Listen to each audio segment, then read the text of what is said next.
राम राम मंडळी, कशा आहात? मजेत आहात ना? मजेत असेलच होते. 365 दिवसाचा चॅलेंज आपण घेतला आणि आजचा 4था दिवस आहे. 4थ्या दिवसाची सुरुवात आपण काळा चाय पिऊन केली, कारण आपण बाहेर किती चाय पिऊ दे, आपण चाय विकत का असे ना, पण घरच्या चायची मजा वेगळीच असते. आपण स्टॉलवरती आलो आणि चाय बनवायला घेतली, कारण सुरुवातीला आल्यावरती चाय बनवलं की नंतर थोडं इझी जातं, कारण कस्टमर डिलिंग करायला थोडं बरं पडतं. आणि विकास आपल्या नेहमीप्रमाणे त्याची तयारी करत होता. भांडी वगैरे ती व्यवस्थित घेत होता, पाण्याच्या बाटल्या वगैरे व्यवस्थित ती भरून ठेवाव्या लागतात. तर ते त्याची तयारी करत होता आणि मी चाय बनवत होतो.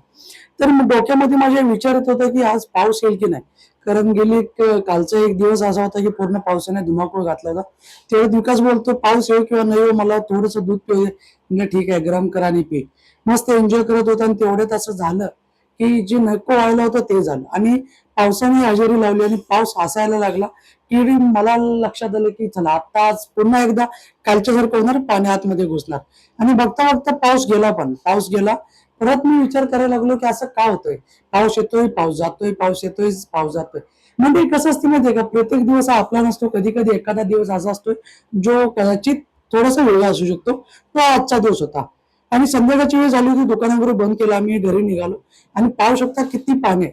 पूर्ण तो मापी एरिया पाण्यामध्ये गेला होता जवळपास. आणि आम्ही मापी सर्कलला आपला स्टॉल आहे, सर्वांना माहिती असेलच. आणि विकास सुद्धा आपल्यासोबत होता आणि आपली गाडी जी आहे ती आपण पंपावरती पार्क केली होती, कारण आपल्या आजूबाजूला खूप पाणी झालं होतं. बघू शकता, भरपूर पाणी होतं. जर व्हिडिओ आवडला असेल तर व्हिडिओला लाईक करा, चॅनल सबस्क्राईब करा. Thank you so much.